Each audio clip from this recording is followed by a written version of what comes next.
All right, so this goes back to what we did on Tuesday. These all blend together. So 25 minus x squared. So we'll take the derivative of that, which gives me negative 2x. And then I have y of u is the square root of u, which I'll rewrite as u to the 1/2. So y prime of u is 1/2 u to the negative 1/2, which we can rewrite as 1/2 square root of u. So plugging it all back together to find y prime, I have negative 2x, 1/2 square root of 25 minus x squared. So negative x over 25 minus x squared is my final answer. All right, good job.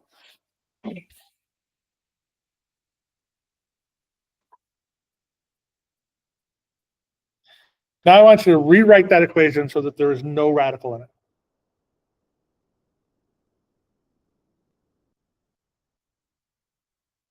The square root. Get rid of the square root.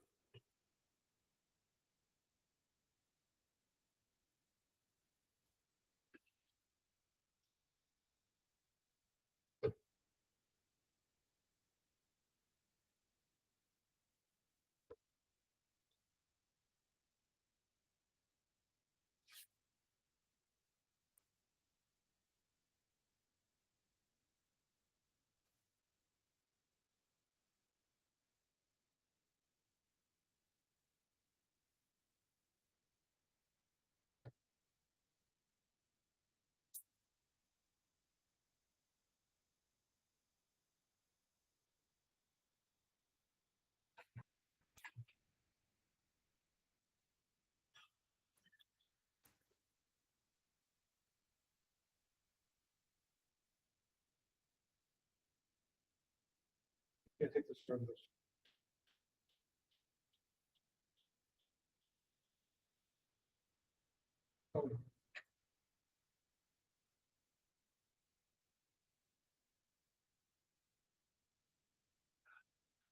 Oh, you don't need to do the derivative.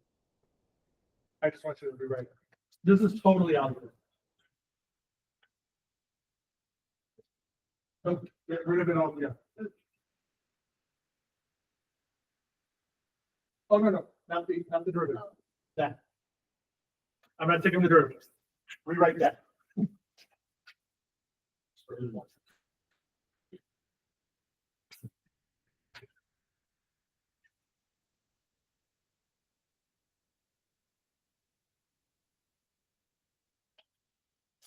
You can't take the square root.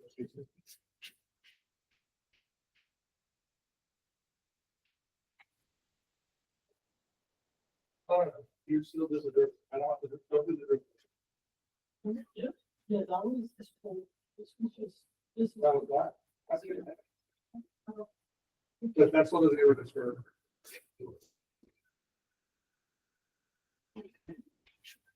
All the calculus you guys did, totally correct.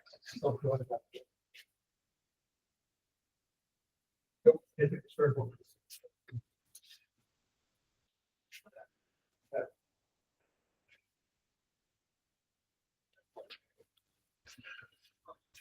You guys are gonna be so mad at yourselves.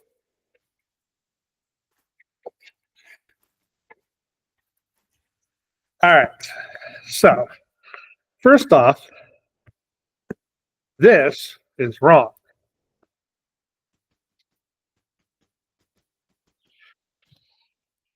What does a square root do? Gets rid of a square, correct? Okay. 25 minus x squared isn't a square. It's 5 minus x, 5 plus x. Not the same thing. Can't do that. So that, totally wrong. Okay. All I wanted you to do, how do you get rid of a square root in a problem? You square both sides.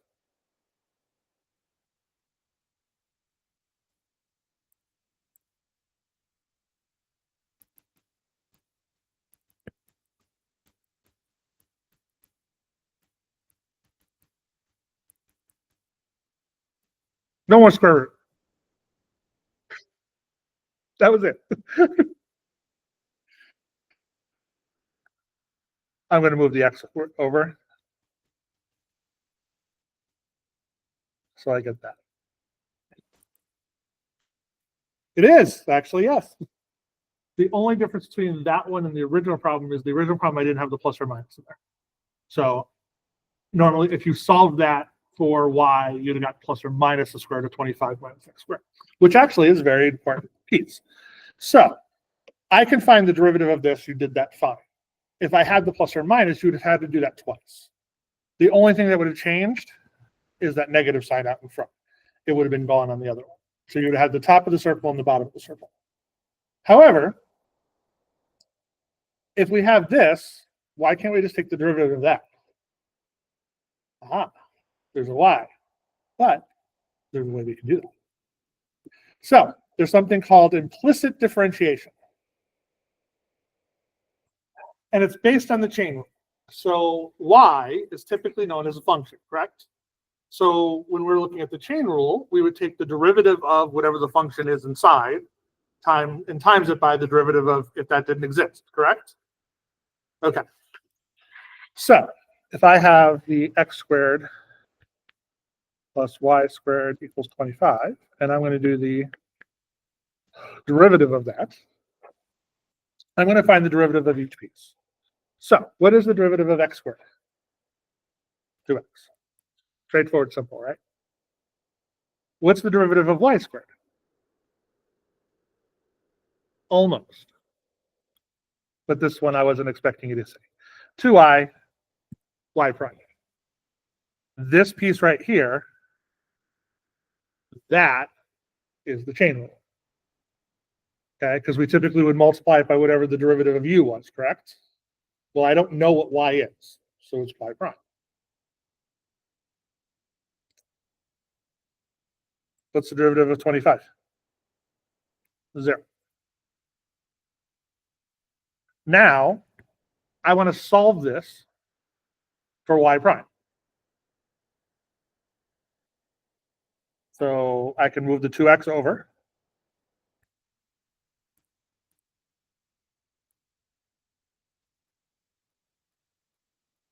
And then I can divide by the 2y. So y prime is negative x over y.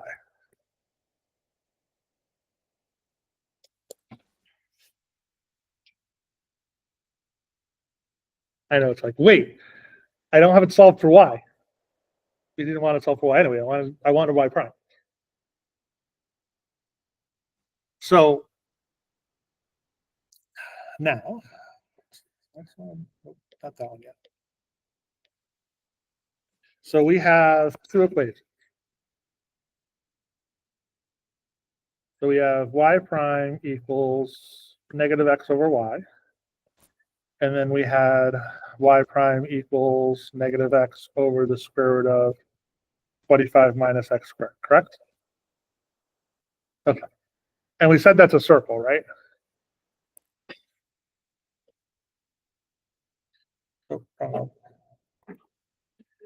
It's a circle with what?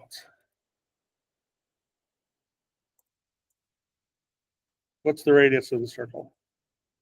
Yeah. So here's my circle. And I think, if I remember right, 3, 4 is on the circle. Yes. Okay. I want to find the tangent line right there. Okay. So either one should work, right? They should give me the same answer if everything I did was correct. So I want to find my slope at 0.34. This is why I told you to fix it back up to that, because we're going to plug it in right now. All right, so y prime on this side is negative 3/4. Simple as trade. Let's look at this one. Negative 3 over 25 minus 4 squared. 16 square root of 9. Oh, not 4 squared. 3 squared. I'm like, wait a second, something's wrong. There you go. 9, 6 squared of 16 is 4. Good answer. Oh, I didn't switch back over. There we go. Ta-da! It's the same thing. All right. So either way works. However, it only works. The only way that you can do the original problem that we did is if I can solve for y. Not every problem I can solve for y. Okay. Functions you can. Functions are nice. We can solve those for y. That's awesome. But not everything in math is a function. Not everything in math can be solved for y and make things nice and easy. So we need a way to be able to solve it without doing a lot of crazy other things. Okay, so that's what implicit differentiation allows us to do. So this is known as the folium of Descartes. I'll graph it in a second. But find me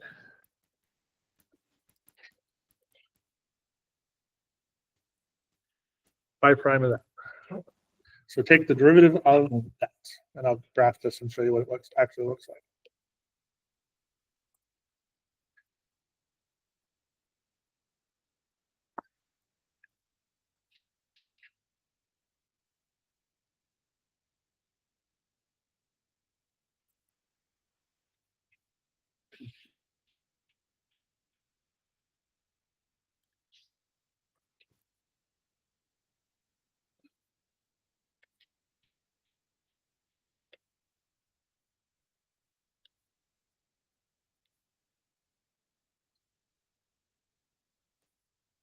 That's what it looks like.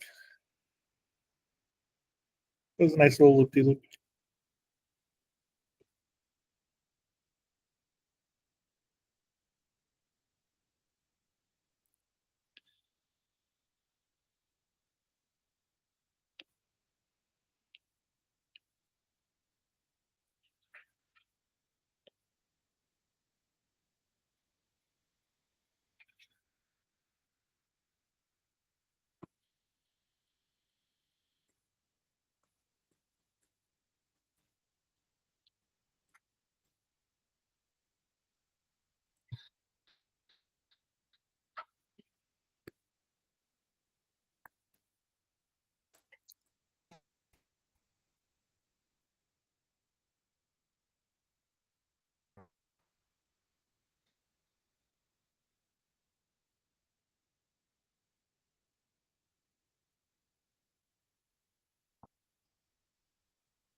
Oh, you have to do the derivative of that stuff.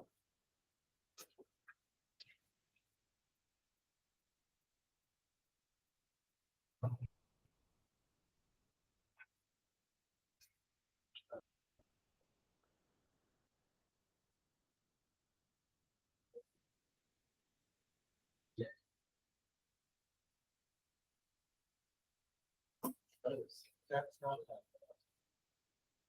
but you always try to do 6xy is not 0. It's not 0.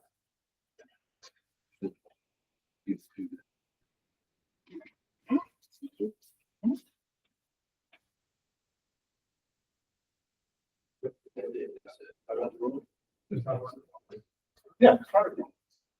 6xy is a product rule. You have to actually do that.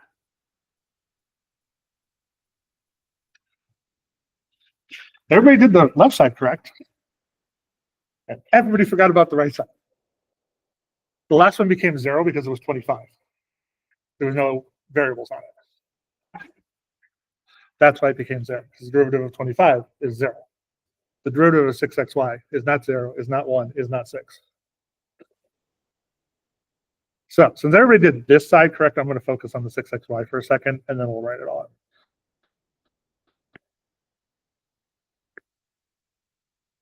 Actually, I'll do this side first. It's fine.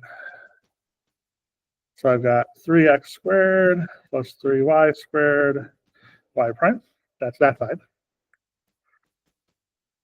This one, I have to do the product rule. So I've got 6x, which goes to 6. I've got y, which goes to y prime.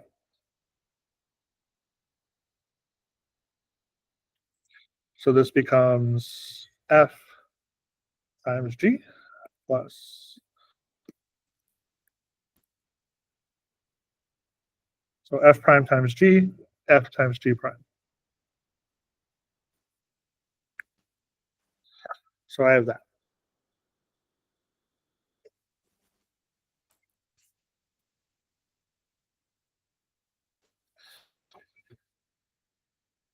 All right, so I got to solve for what?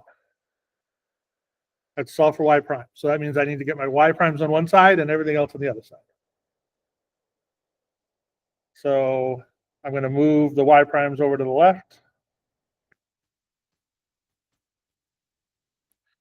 And the stuff that doesn't have y primes to the other side.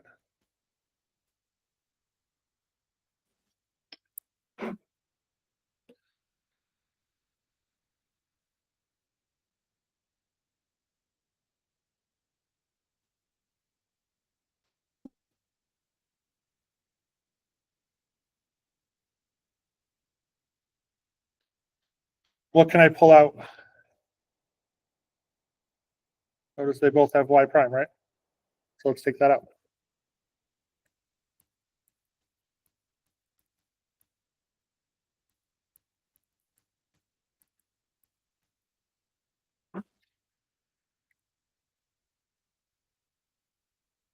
And then I can divide both sides to get rid of the multiplication. So, and I'm actually going to divide everything by 3 because everything is a multiple of 3.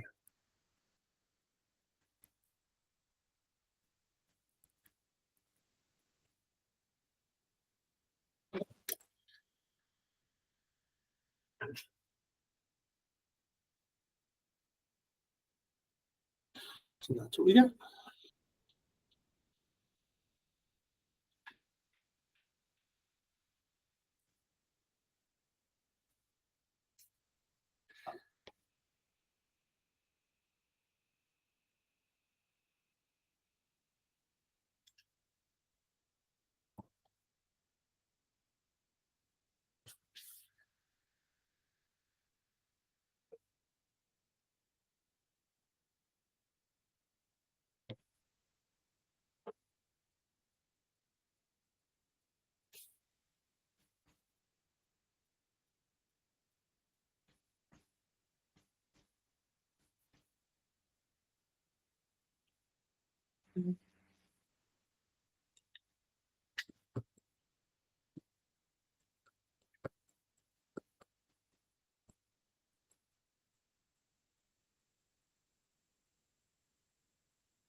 All right. Questions with that? Like I said, it's just a bunch of algebra breaking it down. And that's really where a lot of this stuff's going to come down. Is like once you realize, oh, I have to do the product rule, I'm pretty sure everybody would have gotten something close to that. Maybe forgotten the y prime, but would have gotten something close to that. And then it's the manipulation to get it down to this piece there. Now this one, if you can solve for y prime, you have to solve for y prime. There will be situations that you cannot solve for y prime, but the vast majority of the cases, you are going to want to solve it for y prime.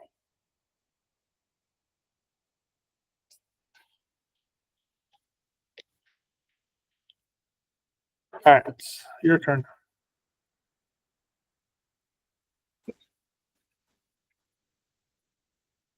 I will give you 2 hints. Chain and product.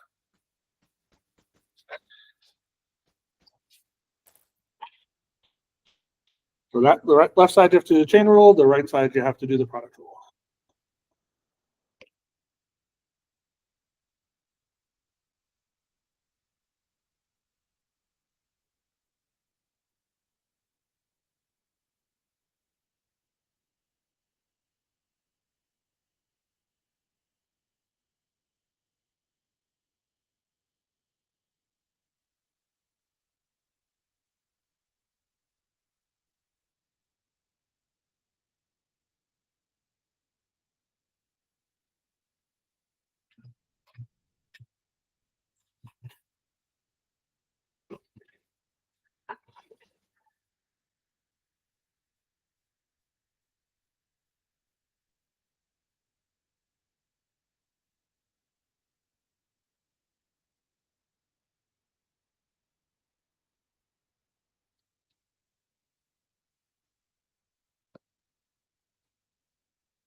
Yeah.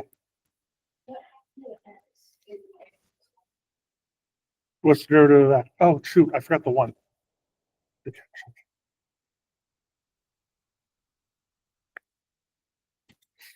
I did 0. It's 1. Which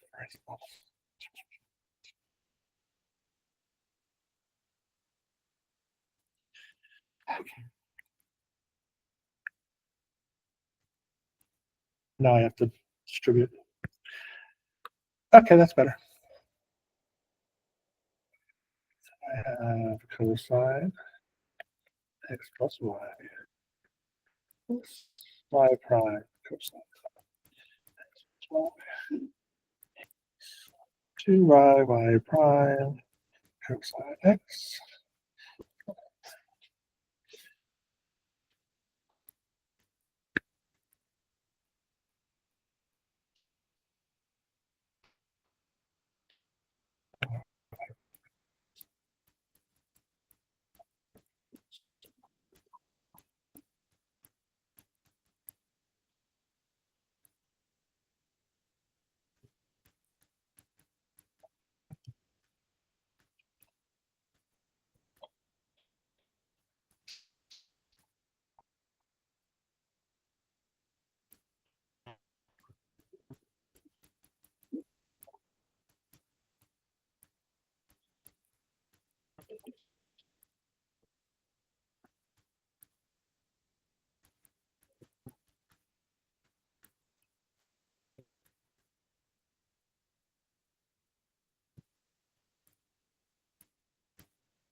That's better.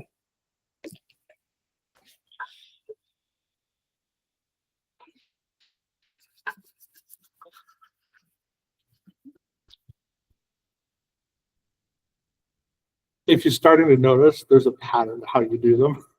Yes, there's lots of multiplication and everything else in there, but a lot of times what you're going to be doing is you're going to move all the y primes to one side, you're going to factor it out, then you're going to divide. That's like a common theme between these problems.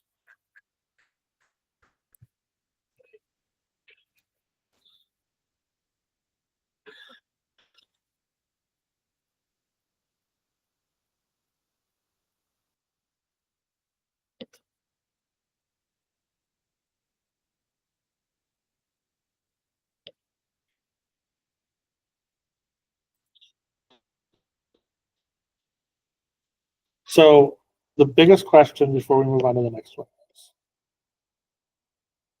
is everybody good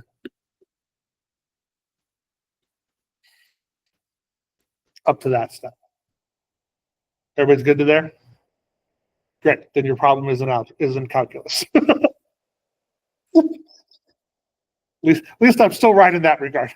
Because that's the calculus. After that point, it's all just manipulation and algebra. There's no real calculus after that. So you understand how to do the chain rule, you understand how to do the product rule, you can get the implicit differentiation, you're not forgetting your y primes. That's great. Okay. One more problem before we move into something, well, connected. All right, find me, before you find y double prime, find me y prime of this. So we need to find y prime. Before we find the second derivative, we have to find the first derivative.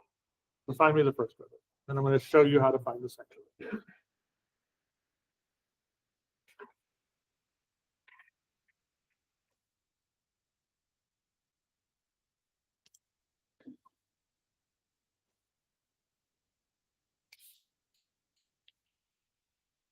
If anybody's wondering what this looks like, it's kind of a circle, but it's a flattened circle. That's what this looks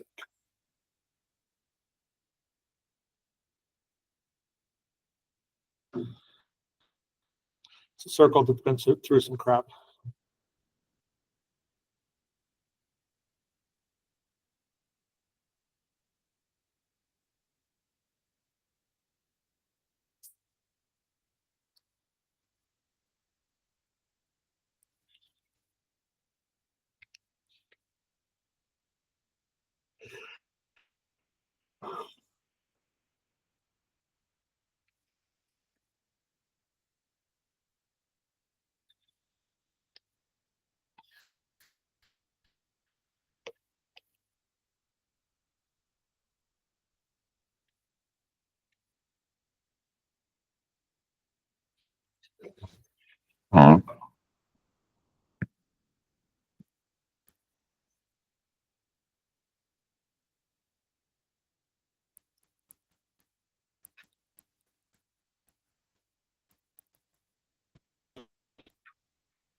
Everybody get to that? Okay.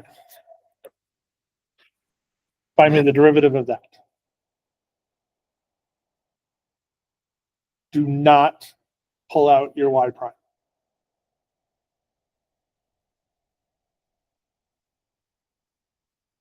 So ignore this side for right now.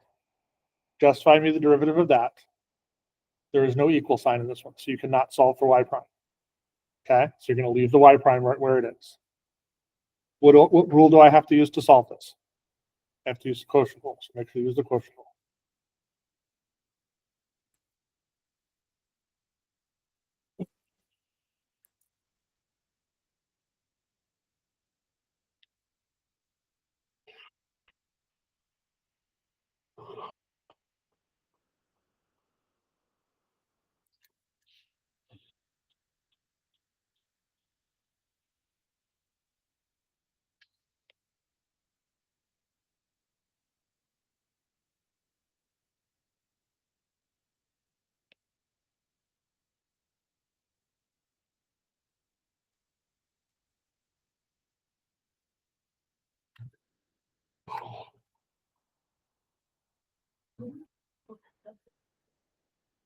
You will. Oh, you're going to have a y prime in it. I don't want you to solve for it.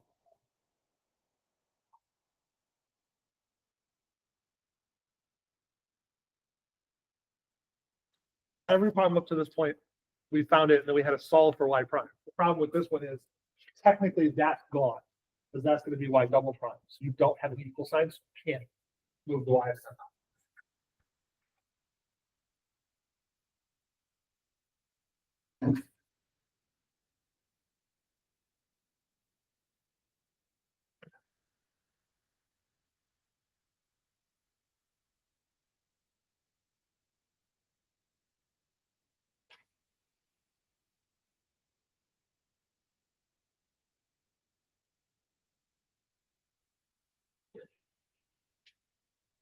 No, you're right.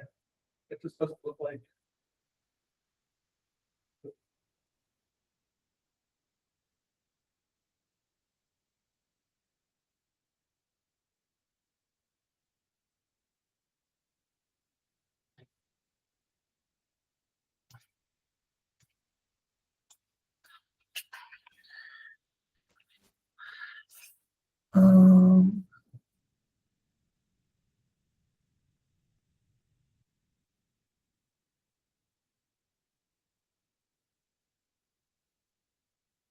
Oh, okay, I see what you did.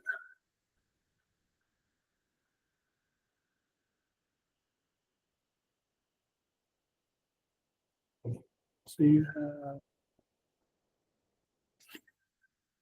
yeah, it should be okay.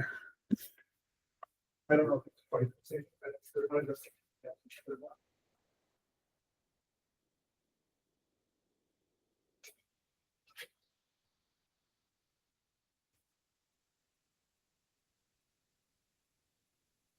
There's no 40.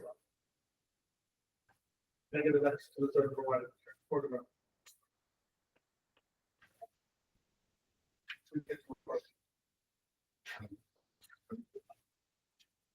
Your problem's not wrong. Just you have to factor out the 40.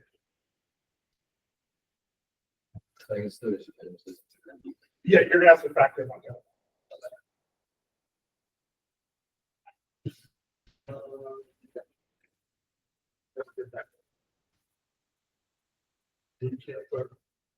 It doesn't go to that. And you're missing your body parts.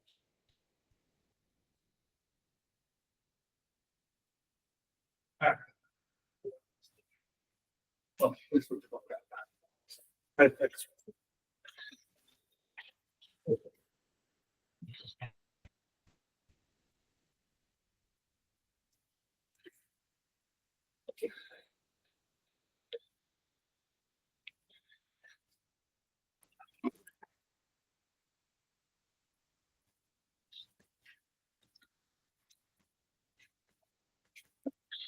So we've got derivative of the top.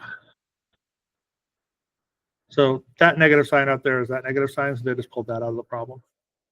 So the derivative of the top, 3x squared, times the bottom, minus the top, times the derivative of the bottom, over the bottom squared.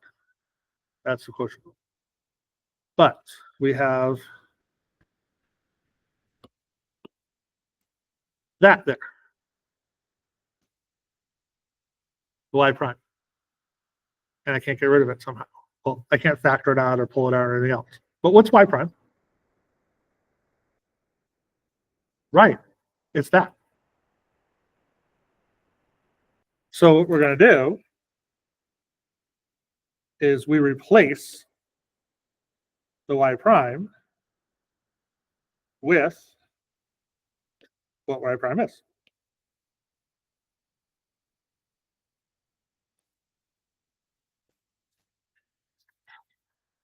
And technically, even if I was going to do the third derivative, the fourth derivative, the fifth derivative, whatever I wanted to do, you're only ever going to have a y prime that's going to show up in your actual factored problem. So you're only ever going to really need that part there to actually find all the rest of the derivatives. Which one? Oh, no, never mind, I forgot the. Oh, okay. So this piece right there basically just becomes that. Now, we can't leave it like this. Sorry. We got to clean this up. So we have to do some algebra. So let's get a common denominator. So 3x squared, y to the sixth, minus or plus 3x to the sixth, y squared, all over y to the sixth, all over y to the sixth.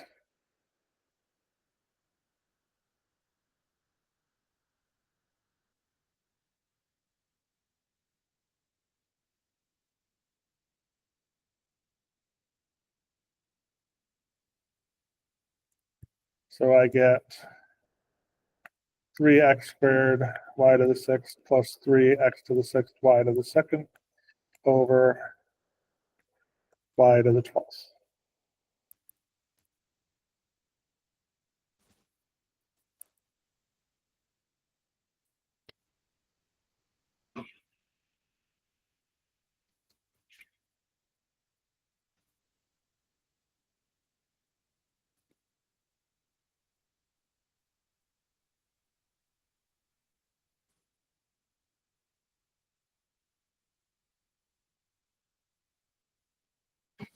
they get minus? Oh, I see what they did.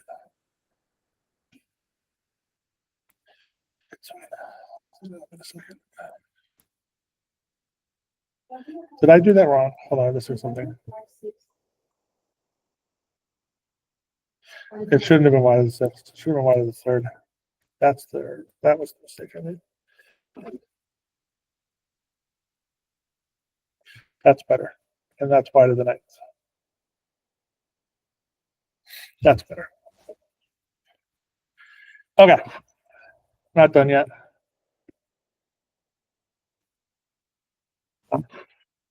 So I can factor out a on the top. I can pull out 3x squared y squared. And I'm left with y to the fourth plus x to the fourth over y to the ninth. Correct? So far, so good? No? Where did I lose you? Oh, this part? Common denominator. I took this y to the third. It's already under that one, but I had to put it under that one. That's where the y to the sixth comes from. Because I had to multiply the top and the bottom by y to the third. Oh, yeah. Yeah, the x doesn't change because there's no x in the bottom, so that didn't matter. And then that x to the sixth becomes from that one and that one. That's where that x to the sixth comes from, is those two.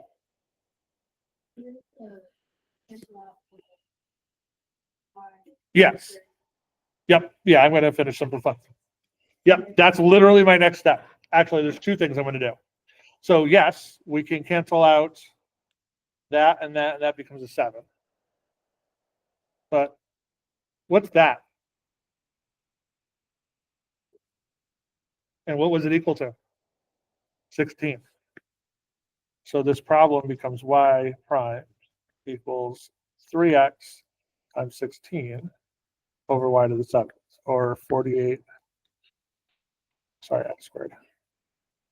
X squared over y to the 7th. And that's my answer.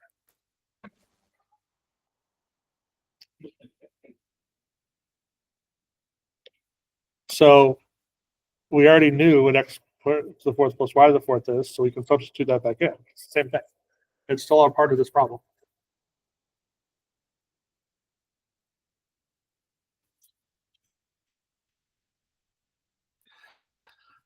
This is one of those ones where it's like, oh, do I have to simplify it down all the way? Yes, you do. Because if you didn't, you wouldn't have seen that. And you'd gotten something totally different than what was actually there. So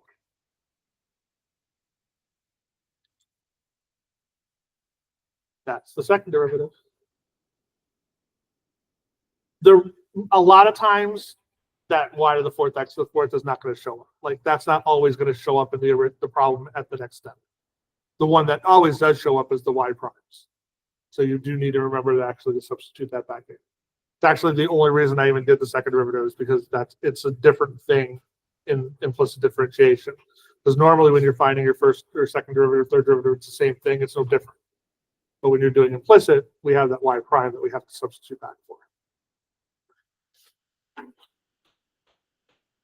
All right.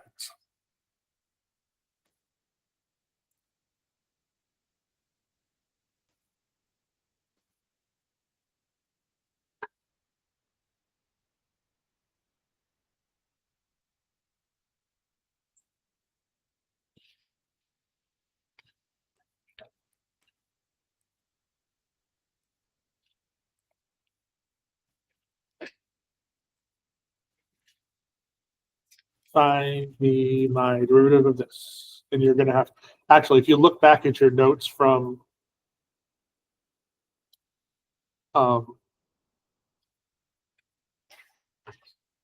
the other day, we did one similar to this. Not exactly the same thing, but similar.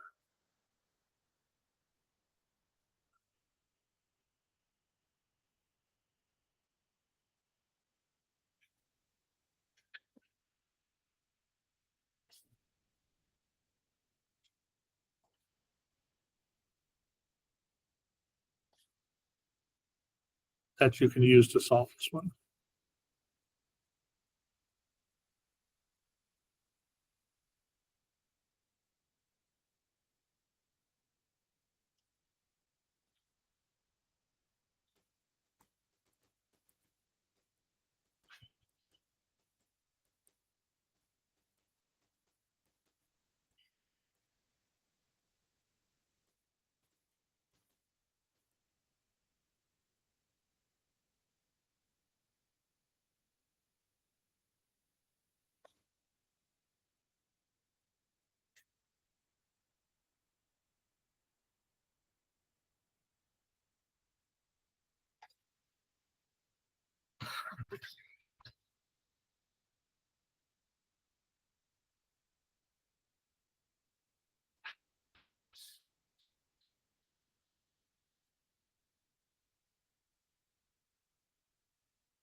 Okay.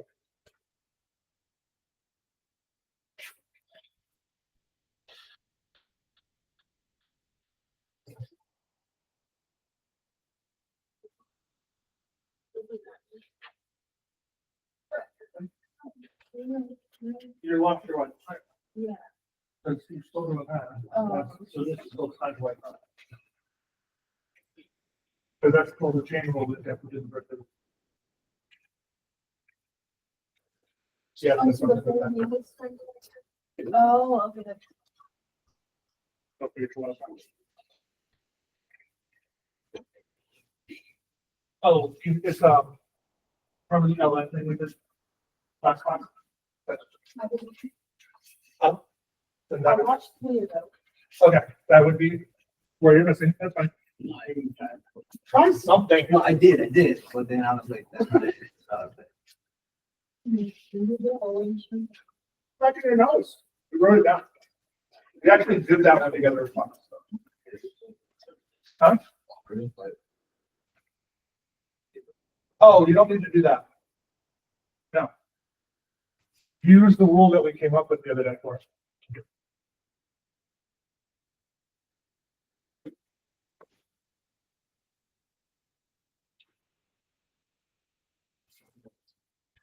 Hold on.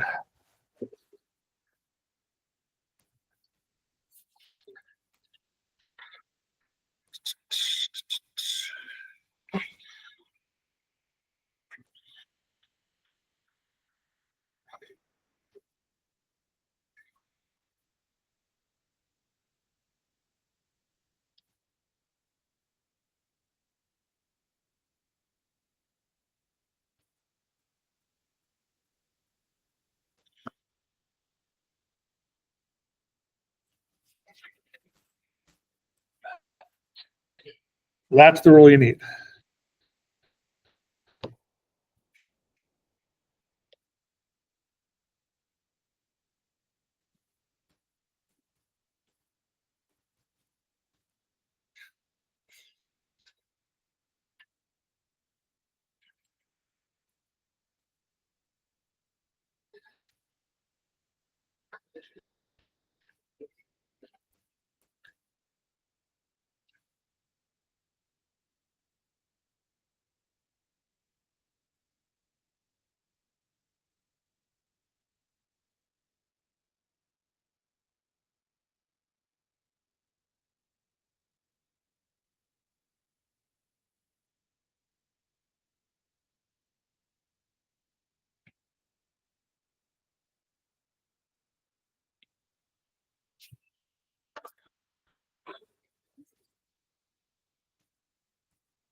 The only difference between the bottom of this one or the answer to this one is we have b to the y, not b to the x.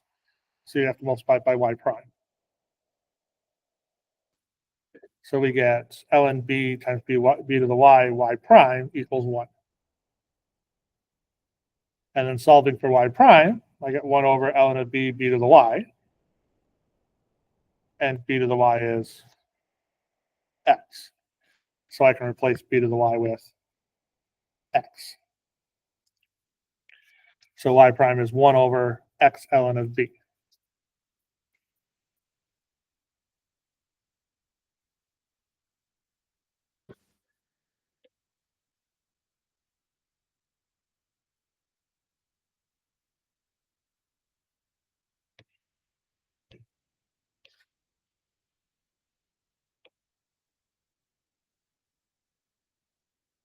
Okay.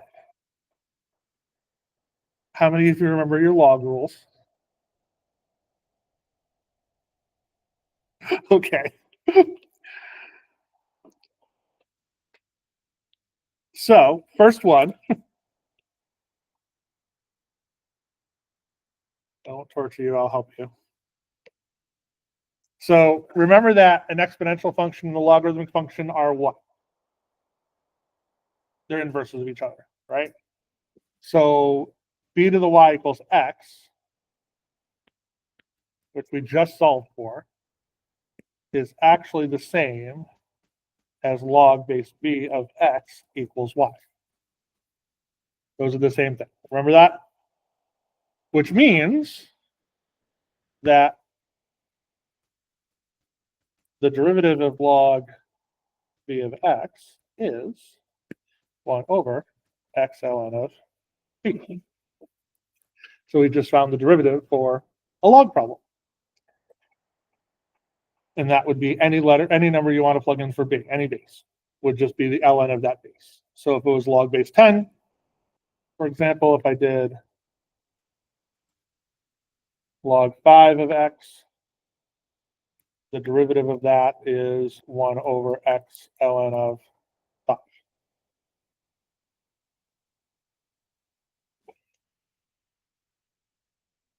So what's the derivative of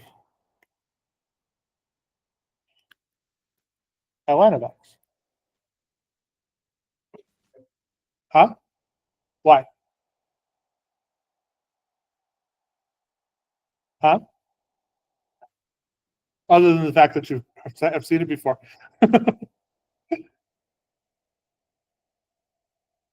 What's the base of ln? It's e. So if you see a log with no base, it's 10. If you see a natural log, its base is LE. So it's technically log base e is the natural log. So if b is e, what's ln of e? 1. So this just becomes 1 over x. So you now have your derivative rule for ln as well as logs.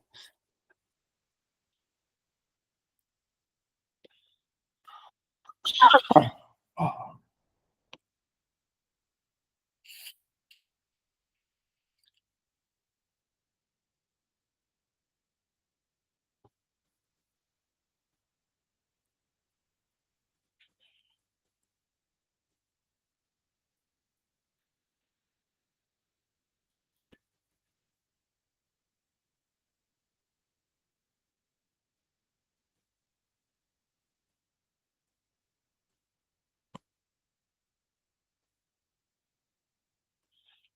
Make sense? Yes? All right. No, I'll do it before that one. Actually, 2 things before that one.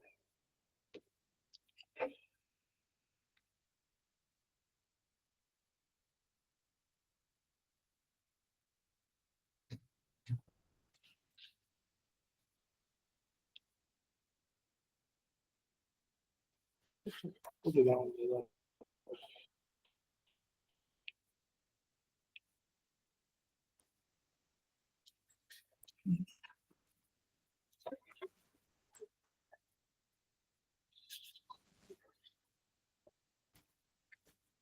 All right.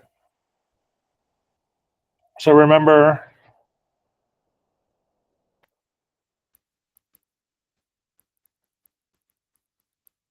that's the rule. But this one I have to do what? I have to do the chain rule because I have a function inside of it. Rarely are you ever going to just see ln of x because that you'd be done. So we have x to the third plus 1 goes to 3x squared as my derivative, right? So if it's 1 over x as my ln, y prime would be 1 over x to the third plus 1, correct? Because that's the 1 over u in essence, times the derivative. So 3x squared over x to the third plus 1.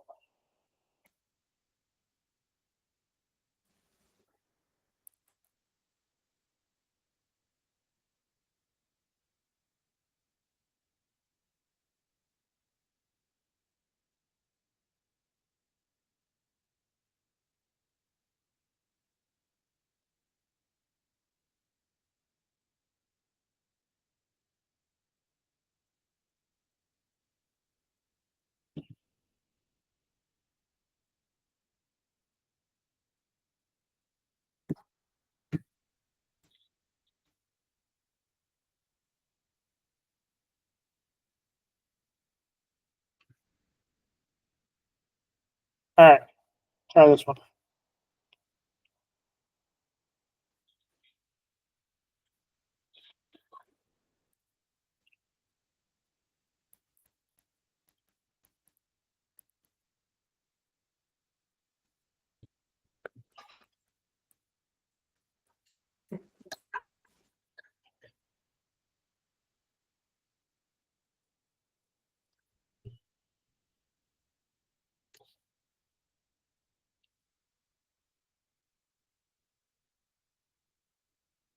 Yeah. I have to go pick up my little brother. Okay. And it's gonna be like this for the next couple weeks. I'm just on Thursdays, so I'm just gonna Okay, have to do this. that's fine. Just watch the video afterwards. Catch up. You too.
The only difference between this one and the last one is I have the ln of 10 there. Because we're doing a log instead of an ln.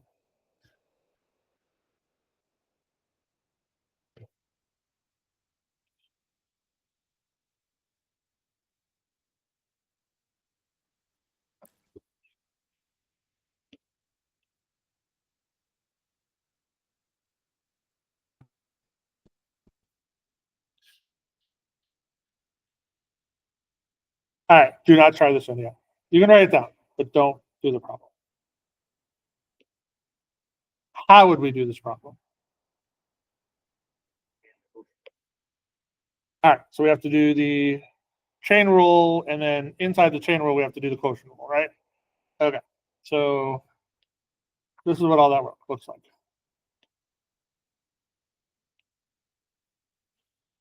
Huh? No. It should not. A lot of work, though, right? This is why I asked you if you remember your log rules. Because if you remember your log rules, we can rewrite this problem and make my lives extremely easy. So there's three rules that actually really come into play. And they're log rules, but I'm going to use ln because it's the same thing for all of them, and ln shorter to write. So the first one is ln of x to the, I'll just use p for power. The p can come down in front. So any exponent I can pull out in front. Okay, just by doing the ln of it. Very important, very nice, very helpful. The next one is, if I have multiplication, that becomes addition.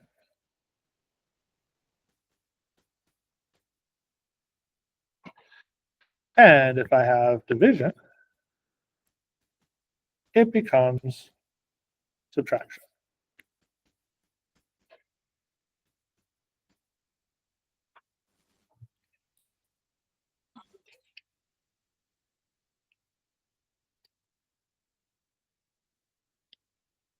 Okay? There's a few other rules you learned. Those are the ones that are most important for what we're going to be doing.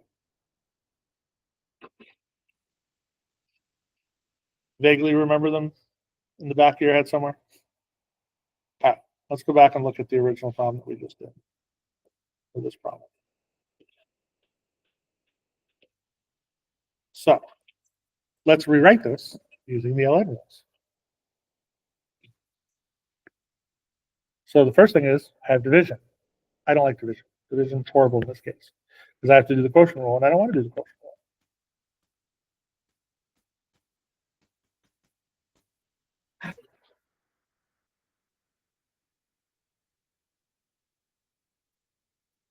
And this is really the same thing as saying x minus 2 to the 1/2 power, right? So I can pull that 1/2 power out.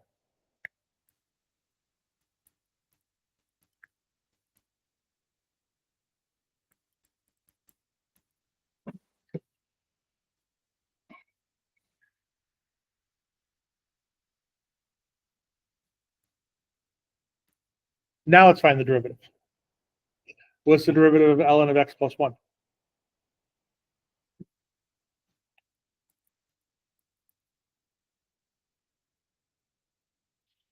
Yeah, because the derivative of that's just 1, right? So that becomes just 1 over x plus 1.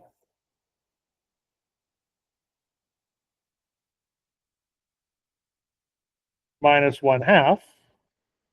The x minus 2 also just becomes 1. So that's also just 1 over x minus 2.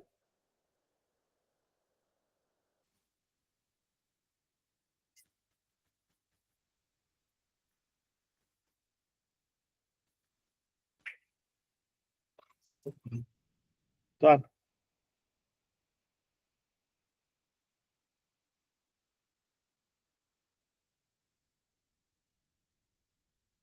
That's the same answer as the other one. Yes. Well, kind of. So they multiplied up, they distributed the bottom. They could say it was 1 fraction.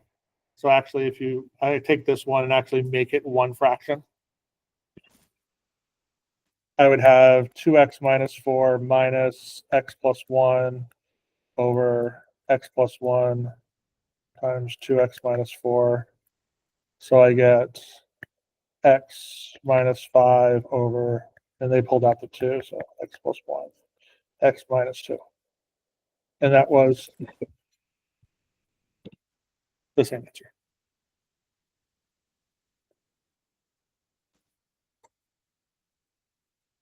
Huh? So, but that's the thing. Like, remembering your algebra rules means You don't have to go through and do all this crap out with like, there's a lot, like, I took it right from the book and they skip a whole bunch of simplifying steps. There's a whole bunch of simplification that goes on in this stuff through there. Right? There's a lot of work that went on in this problem that you eliminate by knowing the log rules. Okay.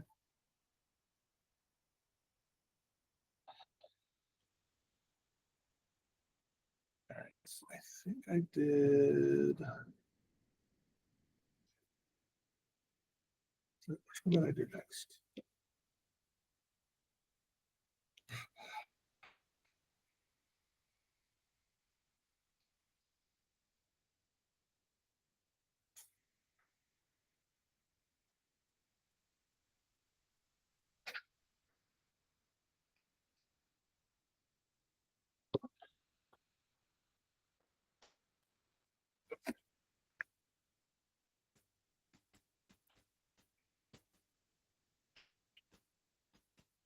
Okay. So as of right now,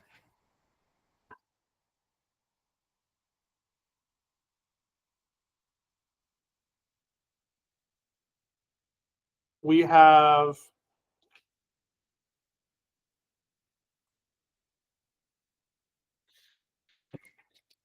we've done problems that have an x on the base with a number like x squared, x to the third, those things.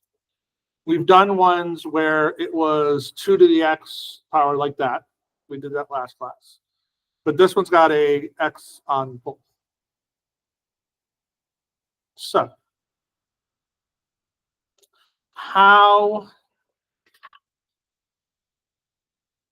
do you think we should try this? Can we use the chain rule? So the problem with doing the chain rule is we don't have a rule that lets us do a variable to a variable as of right now. Huh? What's that going to do? Huh? Yes, that's exactly what you can do. So if I take the ln of both sides, this becomes ln of y. This becomes ln of x to the square root of x, which means this comes down in front. And I'm going to change it to x to the 1/2 right now, just so I can make my life a little bit in a second. No more x to the x. I don't like log. And honestly, it doesn't make any difference. You could use log, you could use anything you want. The ln's, remember, when we take the derivative of ln, it becomes 1 over something. It becomes really simple to work with. So, and ln's have less letters than logs. So that's basically the only reason.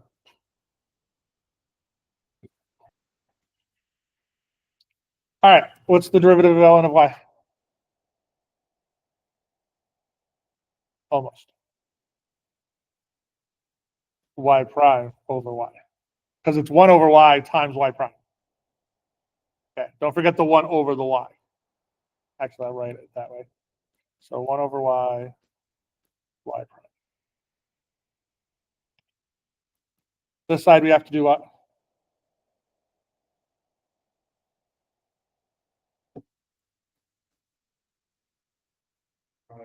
I have to do the product rule. Yeah, I have to do the product rule. Okay, so that becomes 1 over x, and that becomes 1 over 2 square root of x, right? That's the one we keep doing over and over again.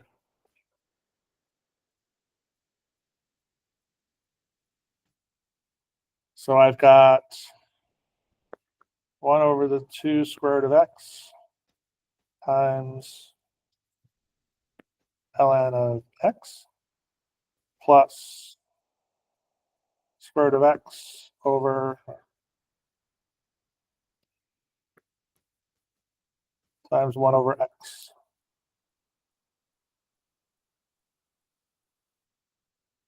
So I've got y prime over y equals ln of x over 2 square root of x plus square root of x over x.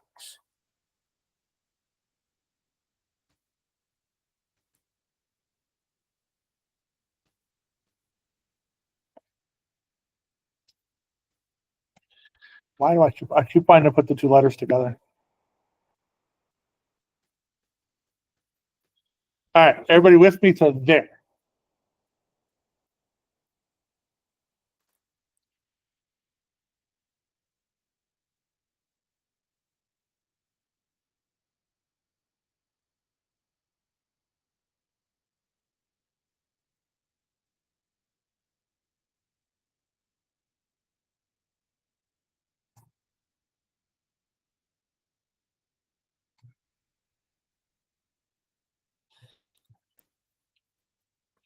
All right, last step. We're not done yet.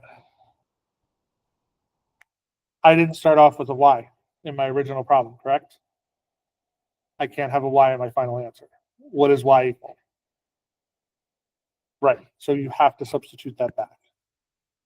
So my final answer to this is x squared of x times ln of x over 2 square root of x plus square root of x over x.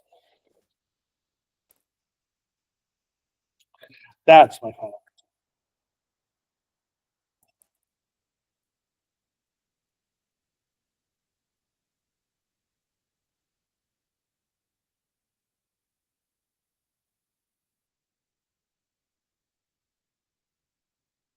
Yes. Where? There you go.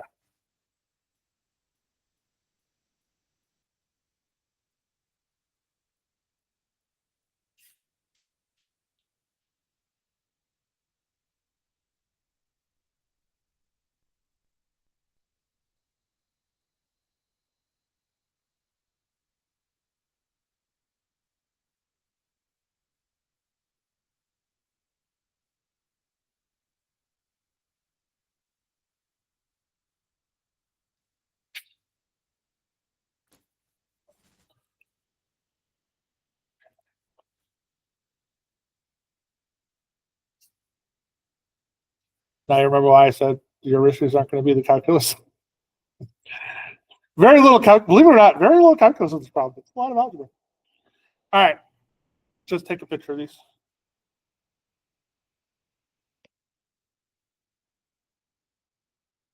So those are all the inverse trig function rules, derivatives. They're all done the exact same way. Like if we did it out like we just did the ln, that's how we'd solve to get these answers. I'm not going to go through and prove out each one of these to you. So, I did. So here's what you're going to do for your note card. First off, the test that I'm going to give you a review test that's very similar to the actual test. That will limit the stuff that you have to put on your index card. So if it's not on the review test, you're not going to need to know it for the test. So that should help limit down what you're going to have to put down on your index card. Yeah, so we're going to do the exact same thing. So the hard part about this test is it's 10 derivative problems. That's all it is. It's going to say, find me the derivative of this. So your problem is not going to be like these things. Your problem is, where do I even start? Do I need to use implicit? Do I need to do the chain rule? Do I need to do the product rule? Do I do that's going to be your hard part on this test, because I'm teaching them in order. Like, okay, and all the problems on the board are things that are related to what we're doing that day. When we get to the test, it's just going to be 10 random differentiation problems. So that's typically why the chapter 3 test is the hard test. So because of that. When we get to chapter 4, that test honestly isn't that, it's more word problems than applications. But at that point, you already know, Yeah, it's like you also know all the derivative rules already. We're not doing any more rules. It's going to be applying these rules to things. So it's not nearly as bad. All right. Last problem, and then I'll let your heads percolate.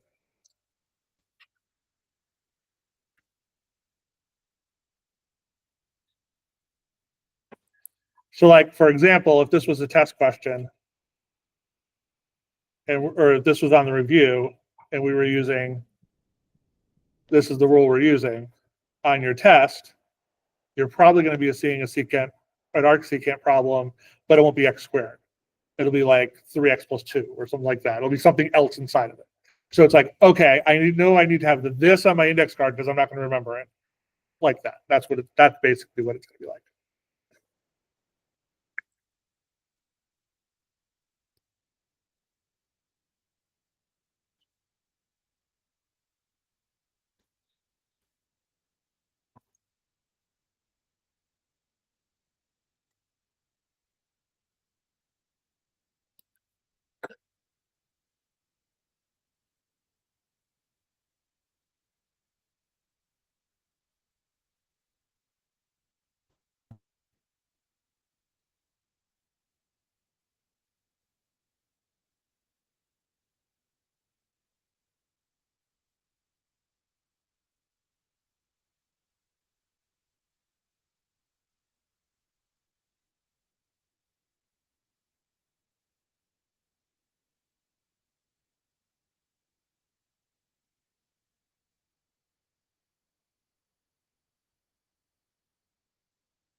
All right, so what do I got to do?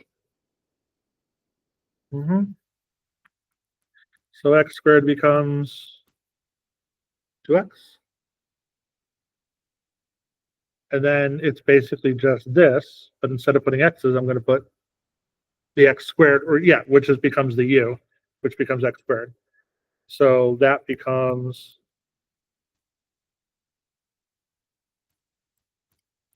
is 1 over u square root of u squared minus 1. So if we put all this together,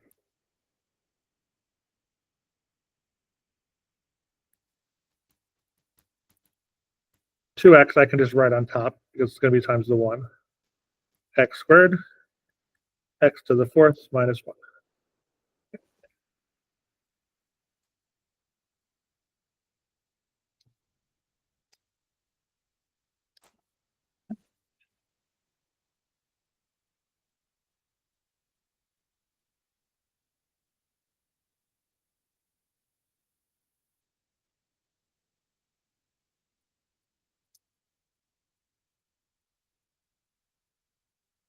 All right, since I honestly believe your heads are fried. If I'm wrong, I can do more, but I actually did a lot tonight. So we're done. I will see you next month or next Tuesday. I was gonna look at something now and I don't remember what I was gonna look at.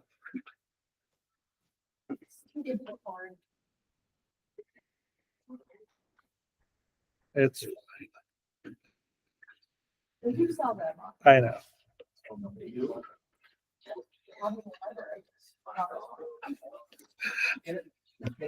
I think some